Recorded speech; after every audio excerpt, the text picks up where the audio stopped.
가을 증시가 점점 깊어가고 있습니다. 아직 늦더위는 남아 있습니다만 9월 말로 향해 가는 지금 증시는 가을 증시라고 할 수 있죠.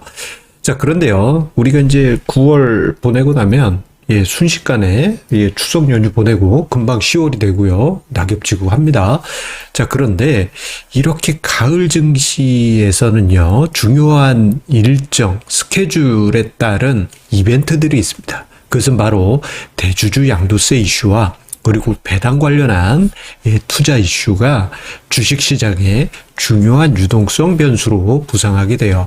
자, 오늘 증시 토크에서는 이 점에 대해서 이야기를 좀 드리고자 합니다. 왜냐하면 이미 지금 현재 주식시장에 영향을 미치고 있기 때문이죠. 자, 오늘 증시 토크에서 이 부분 보시면요. 하실 것입니다. 구독, 좋아요, 알림 설정과 함께 증시 토크 시작하도록 하겠습니다.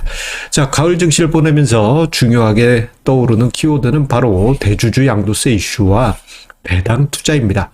자, 대주주 양도세 이슈 같은 경우에는 현행 10억 원이죠. 그리고 이게 이제 작년 말 올해 초에 세법이 개정되면서 가족 합산이 폐지가 된 것으로 알고 있어요. 그 이전에는 엄마, 아빠, 부인 이렇게 합쳐서 10억이 되면 대주주 양도세 이슈가 되다 보니까 사회적으로 여러 가지 문제들이 발생하기도 했어요. 어쨌거나 요게 이제 연말이 다가오게 되면요. 대주주 양도세 회피하기 위한 매물이 등장하게 될 것입니다. 이 부분에 대해서 이야기를 드릴 거고요. 그리고 배당 투자, 요즘 배당주 배당 수익률이 높은 종목들의 강세 눈에 띄고 있죠. 은행주, 증권주, 그 외 배당 수익률이 높은 종목들이 요즘 괄목상대하는 강세를 보이고 있는데, 요게 가을 증시를 보내면서 중요한 스케줄, 그리고 중요한 질적 변화가 있습니다. 왜 이 두 키워드가 떠오르게 됐느냐? 이게 직접적으로 시장에 영향을 주기 때문이에요. 자, 일단 대주주 양도세 이슈부터 우리 살펴보도록 할게요. 이 대주주 양도세 이슈는 2013년부터 해서 본격적으로 시장의 변수로 부상하게 됩니다. 그 이전 2012년까지만 하더라도요. 대주주 양도세 기준이 정말 대주주 같았습니다.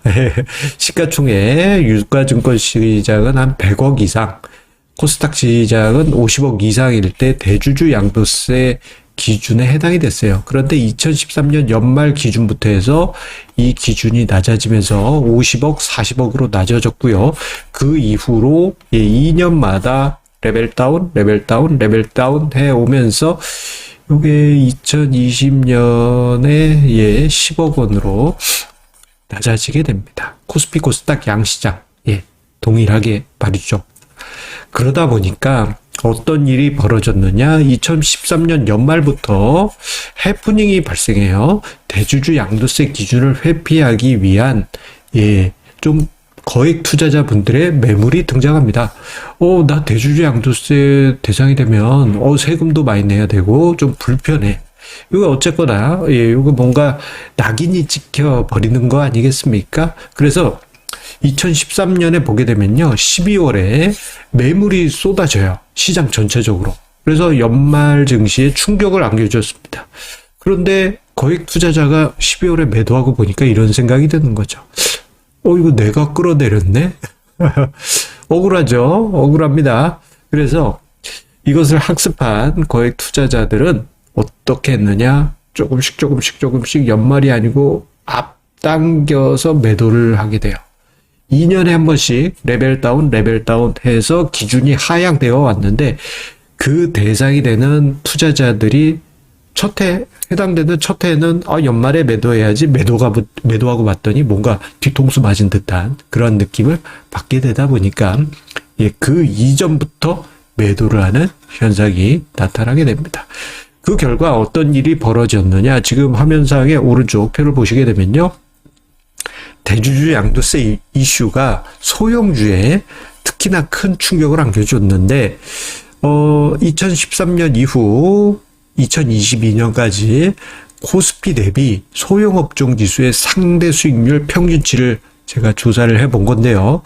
상반기에는 소형업종 지수가 9.1%포인트나 플러스를 보이지만 하반기에는 마이너스 5.2% 코스피 지수보다 뒤처지게 됩니다. 이러한 현상이 매년 반복되게 되는데 2013년, 2015년 이때만 하더라도 12월에 집중이 되었지만 그렇지 않고 이제는 점점 앞당겨져서 가을 증시에서 나타나게 돼요. 그런데 가을 증시부터 대주주 양도세 회피를 위한 매도 물량이 늘어난다 한다면 올해 떠오르는 게 있죠. 올해 화려한 랠리를 보였던 종목들 같은 경우에는 그 투자자 중에 나는 한 1, 2억 투자했는데 정신 차리고 봤더니 대주주 양도세 대상이 된 거죠. 10억이 넘어가니까. 그런 일들 분명 많습니다. 예. 자, 그러한 투자자 같은 경우에 어떻게 하겠어요? 연말에 가서 나 매도해야지 하는 분도 있겠지만, 예, 미리미리 차익 실현을 하기 위해서 매도해야지 하는 분들도 많을 거고요. 여기에 대주주 양도세, 내가 대상이 됐네. 좀 낮춰놔야 되겠는 걸 하면서 매도하는 분들도 분명 계실 거예요. 그러면서 9월 들기 전에 혹은 지난 8월 정도부터 해서 이게 진행이 되고 있는 것으로 보여집니다. 대표적으로 2차 전지 관련주 등 급등한 종목들이 있잖아요. 10배까지는 아니더라도 몇 배씩 상승한 종목들에서는 좀 크게 투자하셨던 투자자분들이 차익 실현도 하고 대주주 양도세 회피하는 매물이 등장하면서 급하게 올라갔던 종목들이 급하게 하락하거나 좀 무거워지는 그러한 현상들이 관찰되고 있습니다. 이게 매년 나타나는 현상인데 올해도 나타나고 있습니다. 자, 그리고요, 가을 증시를 보내면서 어떤 일이 또 있느냐? 배당 투자 관련한 이슈가 있습니다. 제가 증시 토크를 통해서 매년 이야기를 드려왔습니다만, 귀뚜라미가 물 때 배당 투자를 한다면 귀뚜라미가 물 때 관심을 갖는 것이 좋다라는 이야기를 드려왔어요. 귀뚜라미가 언제 옵니까? 8월 말이나 9월 초죠. 그때부터 만약에 배당 투자를 한다면 왜 그때부터 투자를 해야 되느냐?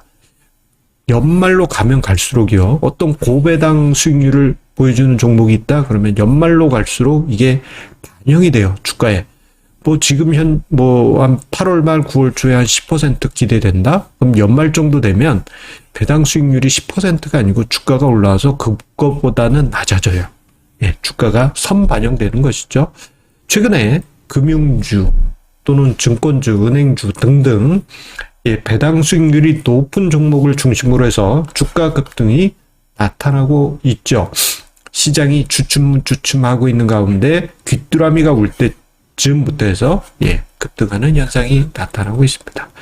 자, 그런데요, 정작 연말이 되게 되면요, 배당 투자해야 됩니다라는 그런 뉴스, 여러 가지 매스컴의 기사들 등등 쏟아지죠. 하지만 그때가 되면 주가에는 이미 반영되어 있기 때문에 고배당 투자 같은 경우에는 가을 증시를 보내면서 어느 순간 배당은 됐어. 그건 keep the change.